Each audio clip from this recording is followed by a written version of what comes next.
And on behalf of the board, myself, I really just want to thank you all for coming here. It's really a great event, and we have a great venue here, and it's good to see everybody.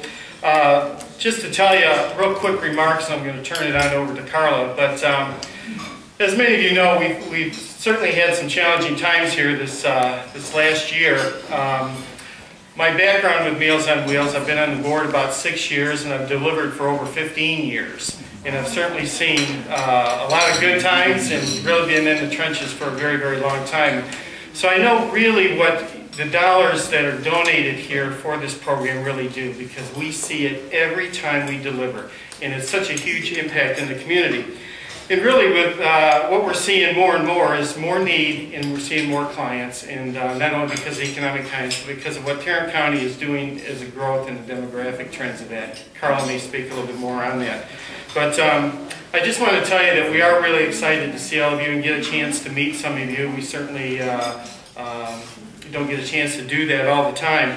But what I want to do is, you know, there's someone who's on the front line every day in this agency, making sure things are run properly, and there's a woman that really has done that for a very long time and has done it at a very high level. And she's, I consider, really a good friend of ours. We work very, very closely with the board and with the executive director. So I want to bring up at this time Carla Jensen.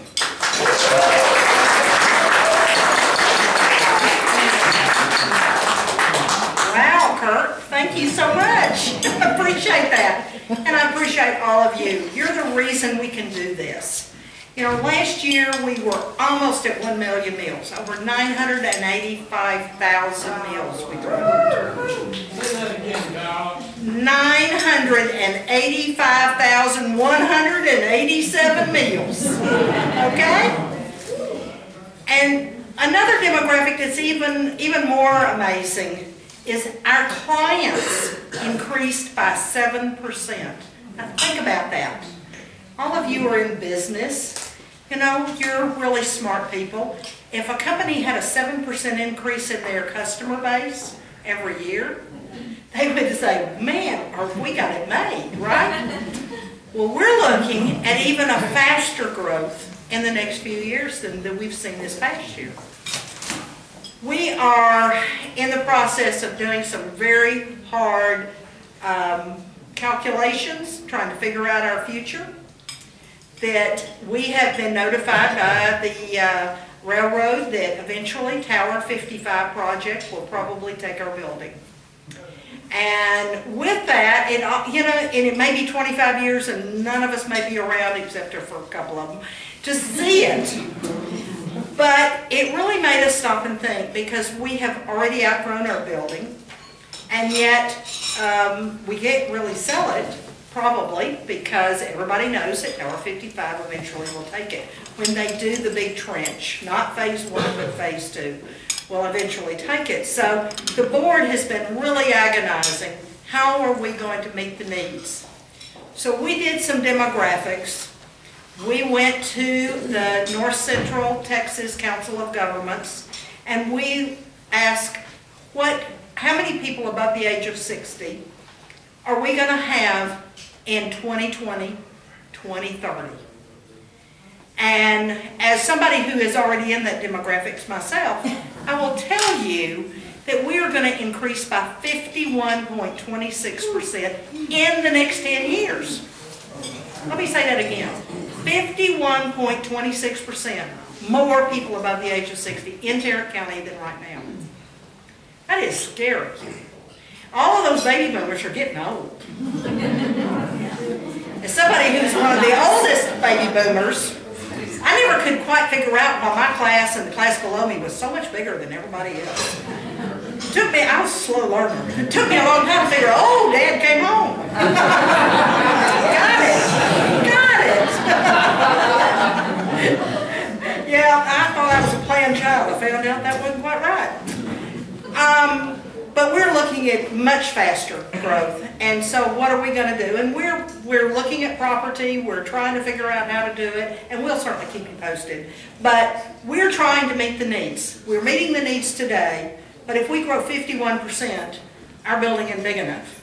And so you don't just move in a matter of months, a huge facility like we already have. So we'll keep you posted, but it's really interesting. But you're the ones that are keeping our program going every day. And we are so extremely grateful for everything that you do for us. You funded over 400,000 of these meals. Let me say that again. You funded over 400,000 of these meals. I mean, that is awesome. We serve almost as many meals in Tarrant County as they do in Dallas County, and the population's 1.5 times the size of ours.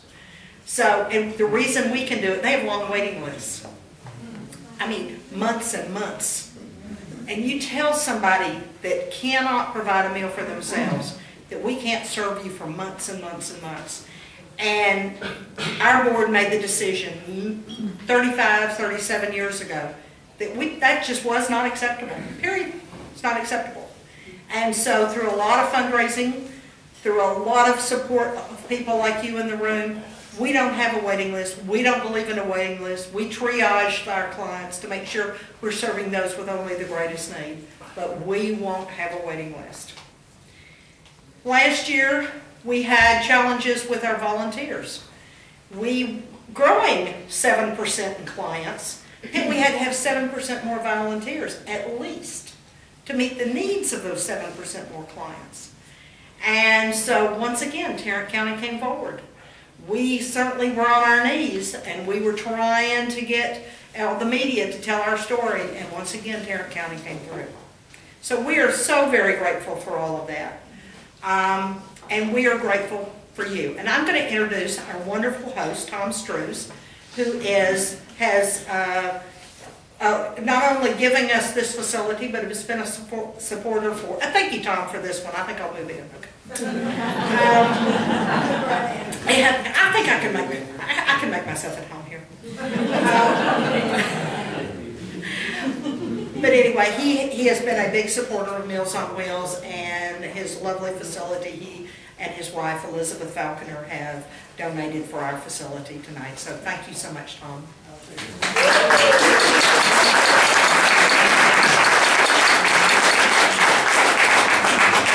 Oh, that was an introduction. I don't like public speaking, to tell you the truth. But thank you all for being here tonight. Really appreciate it. And Meals on Wheels appreciates you.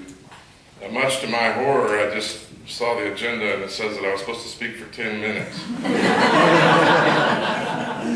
And I can say in the next 3 minutes what it took each of you 1 minute to say. But anyway, so in planning for this celebration, we talked about presenting an award to an individual or organization that has consistently contributed to our mission. And that is what we've done the past few years. So what is that mission?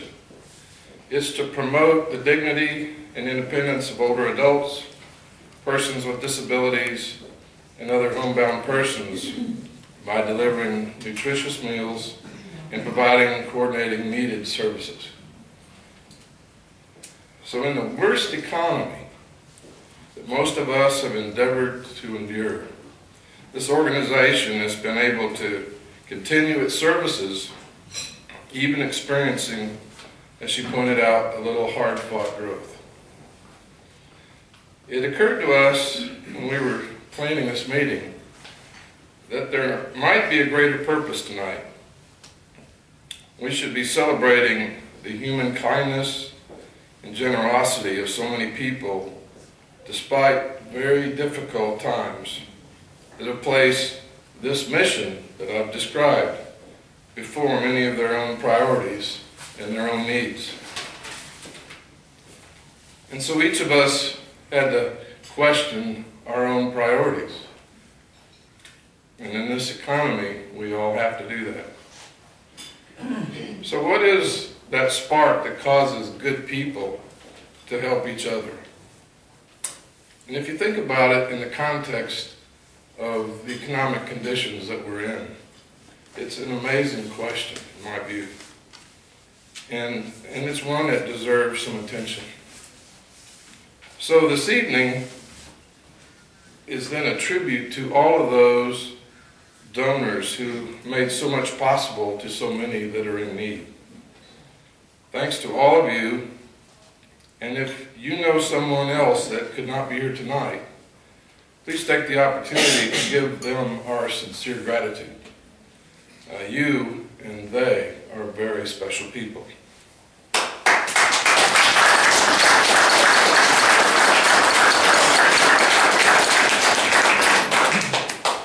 We have a guest this evening. Mr. Culpa will introduce our very special guest. Great. Thank you, Tom. Well, as Tom mentioned, I do get to introduce, have the privilege of a special honored guest. I want to tell you a little bit about him first before I bring him on up. He was the owner of Hale's Department Store. He was a donor to Meals on Wheels for many, many years. And currently now he is a client of Meals on Wheels and receives meals from us. He also is a day trader. He also has a Facebook page, so you can friend him. And he also just turned 102 years old. And we also had the mayor deliver the cake. When you get over 100, we have a mayor come out and see you at that point. So anyway, but with all that, I want you to really recognize here a very special person for us. His name is Beauregard Hale. And Mr. Hale, if you'd like to come on up.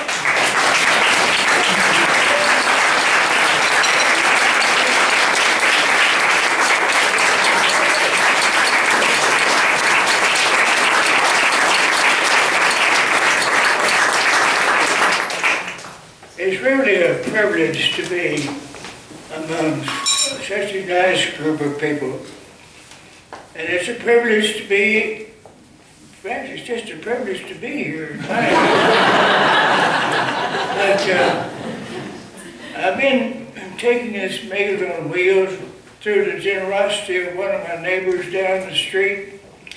I walk down the street a mile every day for a long time. And I met quite a few people who lived on that street.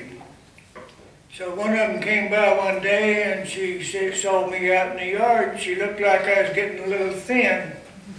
She said, "You ought to be on Meals on Wheels." So she got busy and put me on it. And I've been very fortunate to be on it ever since.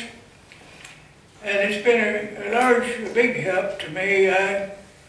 You know, you get old, you get to where you're not really hungry much, and you just, rather than to go to the trouble to get up and get something, you just go to bed without it.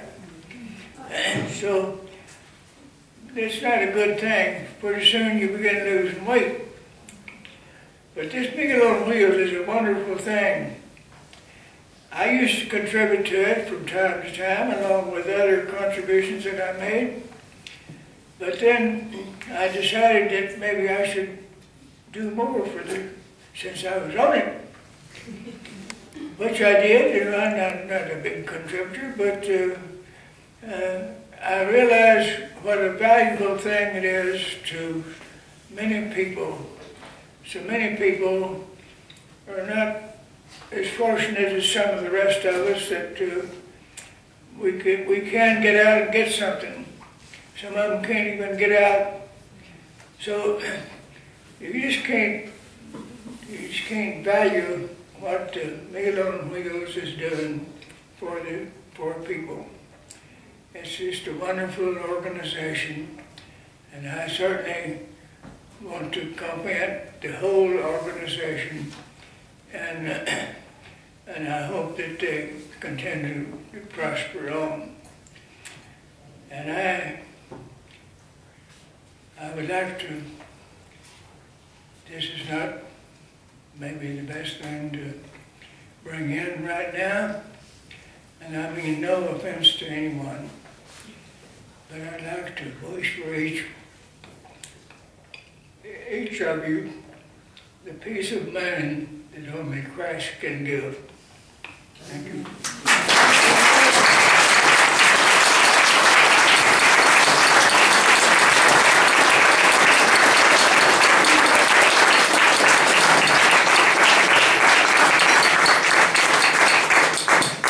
Great, thank you, Mr. Hale, for that.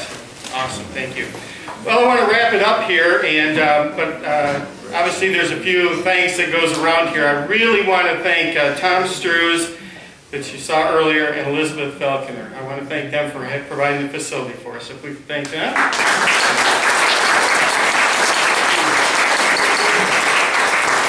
I also want to thank the staff of Villa de Leon as well too, and I think there's probably some staff here.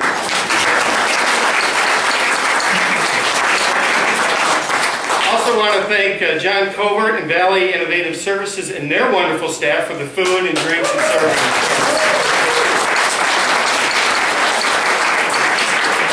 And as if Tom didn't have enough to do, Tom also chairs our Donor Appreciation Committee, so he's the gentleman that pulled it all together along with the committee here to really put this event on. So, anyway,